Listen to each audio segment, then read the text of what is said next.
Hello everybody, welcome to Attack on Titan Season 3, Episode 17 I think is the overall. Part 2, Episode 5 I think it is. It's just me today because of the delay to the episode, because of all that shenanigans with the other licenses. You can read about it. I think Funimation did a statement or something about it, why it's delayed. That's me and Matt had a mix up because of that, so it's just me. Everything will be back to normal next week. Next Monday, we're swapping the Sunday and the Monday because it wouldn't be out for Sunday, so it'll be out on Monday. Yeah, but onto the actual episode. Oh my god, this was. I'm gonna go out on a limb, and I'm sure people are gonna disagree with me, and that's fine. I think this might have been one of, if not the best episode of Attack on Titan as a whole. It's a bold statement. And this was like the 54th episode. But, I mean, let's just get into it, because there's reasons I feel like this. So we begin with the suicide charge, and the Beast Titan absolutely kills everyone. Erwin might be dead. We see him get hit, but it's just in the side, so he could still be alive. I'm not hopeful, though. Marlowe, definitely not alive. He got babushka'd right in the face.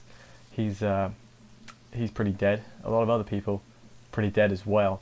But it's okay, because Levi, through the smoke, manages to get to the Beast Titan and does Levi things. Absolutely god bosses the Beast Titan around, destroys him basically. But then his, I guess, kindness was his undoing. He had him dead to rights, the Beast Titan, but instead of just killing him, getting it over with, he was like, I have the injection, I can inject one of my injured comrades and have them eat him so that they'll be alive and normal again. But because of that, it allows the Platypus Titan, the one with the duck face, to come and grab the guy. I can't remember his name.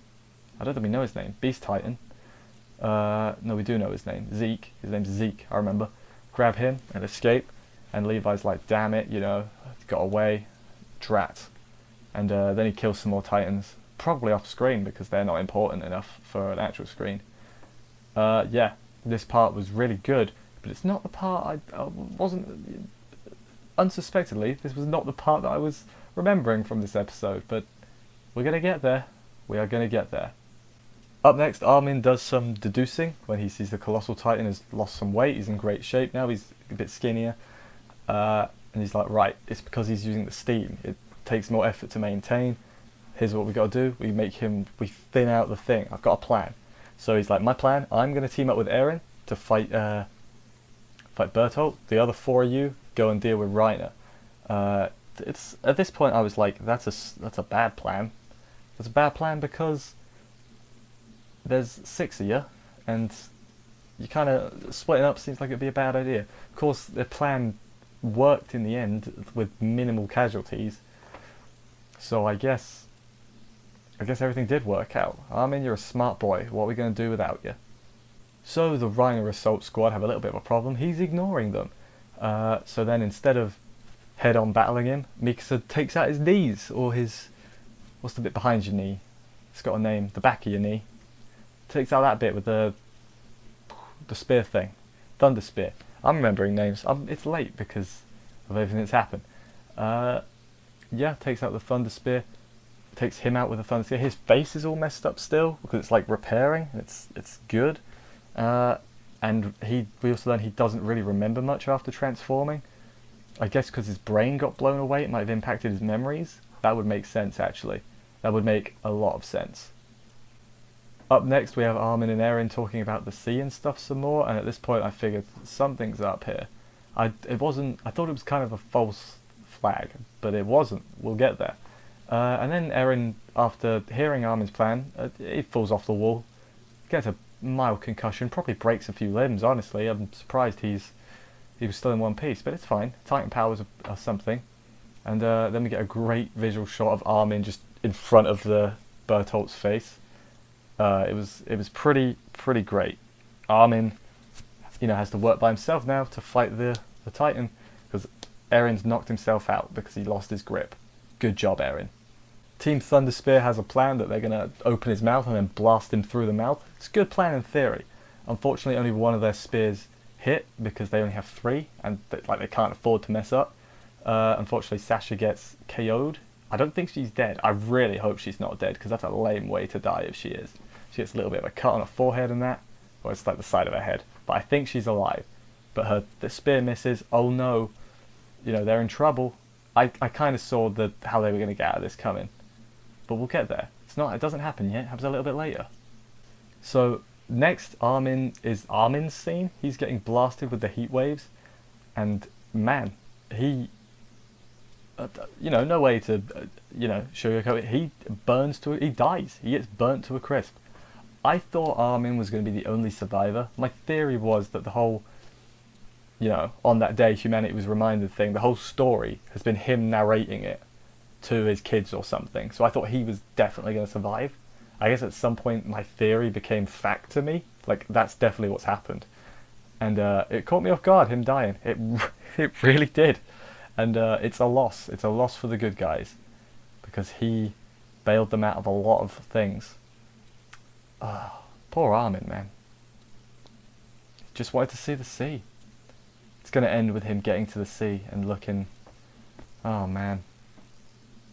It's enough to make a boy cry. Back with the Armored Titan after that little thing. And Hanji comes back to blow open his mouth. I was like, oh, sweet, Hanji's still alive. Don't know what happened to Moblet. Hopefully he's not completely dead either. And then Mikasa blasts a thing through his mouth into his nape. Body, I guess. Body works. So Reiner should definitely be dead now. Like, that's where I'm at. Meanwhile, while that's going on, human Eren comes out of his Titan form. It was a distraction type thing. It cuts out Bertolt and pulls him out, which I think the way he pulled him out was a bit silly. It's like, you got muscle mass to pull someone out like that. That's fine, Eren's a strong boy, apparently. Yeah, so Bertolt's alive, but in captivity, I guess. And Reiner is dead. Still don't know where Ymir is. One day we'll find out. So the final segment of the episode, we have Eren finding Armin's charcoal body, and we get a little flashback to when he first met Armin, and he's like, I didn't run away, so that means I win. And I'm like, oh man, kid Armin, now, it's too much, I can't handle, man. Maybe it's because Armin was always one of my favourite characters, and now he's gone. 0 out of 10. You ruined my childhood show. No, like, it's great how invested I've been. Season 1 of Attack on Titan, originally I wasn't the biggest fan of. I thought it was alright, but like, then on a rewatch before Season 2, and then everything since then, it's been like, yeah, okay, I get it. It's a good show. Like I realised I was the fool. I have had bad opinions, and that was one of them. Yeah, this is a good show.